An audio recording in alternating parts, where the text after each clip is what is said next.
Tarih Haftası'ndan Notlar kanalına hoş geldiniz. Bugün Osmanlı tarihinin en tartışmalı, üzerinde en çok efsane üretilmiş olaylarından birini konuşacağız. Olayın baş aktörleri Sadrazam Baltacı Mehmet Paşa ve de Rus çariçesi Katerina. Ve bir de Prut Nehri kıyısında bir gecede verilen o kritik karar var. Peki gerçekte ne oldu? Bu efsaneler nereden çıktı? Kim kazandı, kim kaybetti? Haydi başlayalım. 1700'lerin başında Osmanlı İmparatorluğu uzun savaşların yarattığı yorgunluğu üzerinden atmaya çalışıyordu. Devlet güç kaybetmiş ama aynı zamanda da bir toparlanma sürecine girmişti. Saray reform yapmak peşindeydi ama dışarıda, kuzeyde tehlikeli bir güç yükseliyordu. Rusya. Başında tarihe Deli Petro olarak geçen Çar 1. Petro vardı. Petro'nun amacı açıktı. Rusya'yı modernleştirmek ve sıcak denizlere açılmak. Yani Karadeniz'e.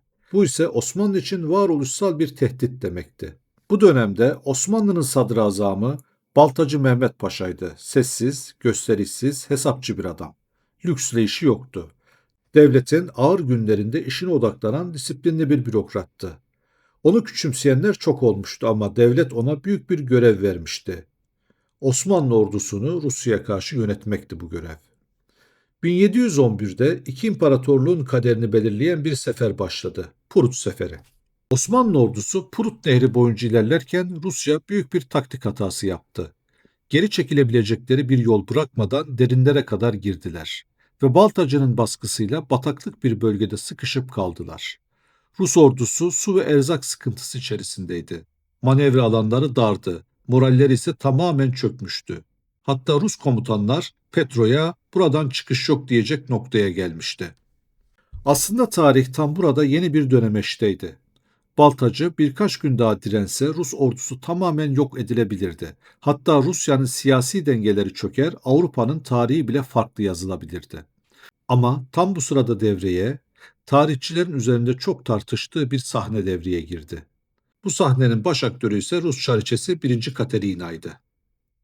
Petrol'ün eşi, zor zamanların soğukkanlı kadını. Yanına birkaç hizmetli ve değerli mücevherlerle dolu küçük bir bohça aldı ve Osmanlı karargahına doğru yola çıktı. Bazı kaynaklar Katerina'nın bizzat Baltacı'nın çadırına girdiğini iddia eder. Bazıları bunun bir şehir efsanesi olduğunu söyler. Ama ne olursa olsun o gece çok kritik bir temas yaşandı ve tüm tartışmalar yıllardır bu durumdan dolayı ortaya çıktı. Peki gerçekten ne oldu? Katerina Petron'un ordusunu kurtarmak için sahip olduğu tüm diplomatik araçları kullandı. Mücevherler, vaatler, garanti sözleri. Rusya'nın Osmanlı'ya karşı daha yumuşak adımlar atacağına dair teminatlar. Kısacası Ruslar hayatta kalmak için masaya ne koyabilirlerse koydular. Sonuç olarak Baltacı Mehmet Paşa Ruslarla anlaşma yoluna gitti. Tarihe Prut Antlaşması olarak geçen bir metni imzaladı. Antlaşmanın şartları şöyleydi. Azak Kalesi Osmanlı'ya geri verilecekti. Rusya Karadeniz'e açılmayacaktı. İstanbul'daki Rus elçiliği kapatılacaktı.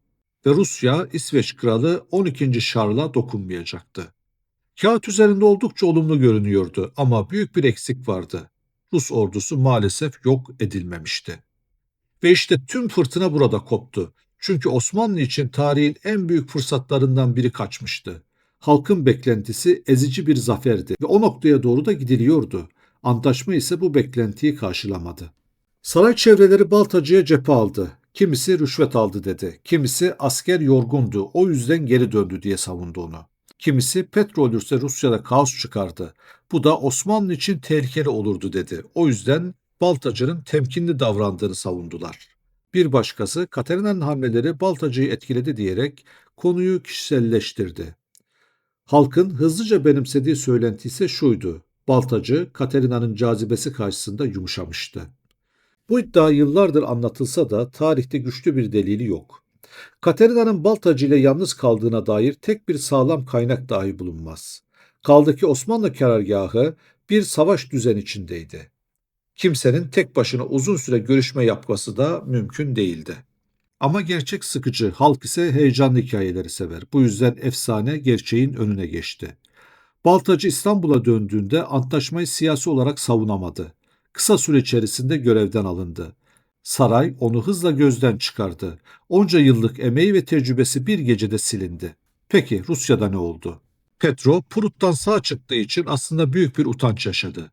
Bu olay Rus tarihine bir kara leke olarak girdi. Katerina ise Petro'yu kurtaran kadın olarak Rusların hafızasına kazındı. Aynı olay iki farklı ülkede tamamen zıt anlamlara sahipti. Osmanlı'da hayal kırıklığı, Rusya'da ise hayatta kalış mucizesi olarak tarihe geçti. Baltacı'nın kararı Osmanlı'nın tarihinde büyük sonuçlar doğurdu. Rusya güçlenmeye devam etti. Sonunda Karadeniz'e hakim oldu. Kırım'ı aldı ve ileride Osmanlı ile yapacağı savaşların temelini attı. Bugün hala şu soru sorulur. Baltacı doğru bir karar mı verdi? Bu sorunun net bir cevabı yok. Savaş yorgunluğu, lojistik riskler, siyasi dengeler. Hepsi bu kararın bir parçası olabilir. Ama bildiğimiz bir şey var. Tarih bazen gerçeklerden çok insanların inanmayı seçtiği hikayelerle hatırlanır.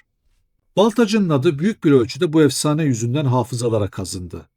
Gerçekten böyle bir ilişki olmadığını bilmemize rağmen hikaye hala halk arasında yaşamaya devam ediyor. Prut Nehri kıyısında geçen bir gece, Rus ordusunun çaresizliği, Katerina'nın diplomatik hamlesi, Baltacı'nın verdiği karar ve bu kararın Osmanlı'nın kaderini nasıl değiştirdiği. Evet, işte bütün mesele bu.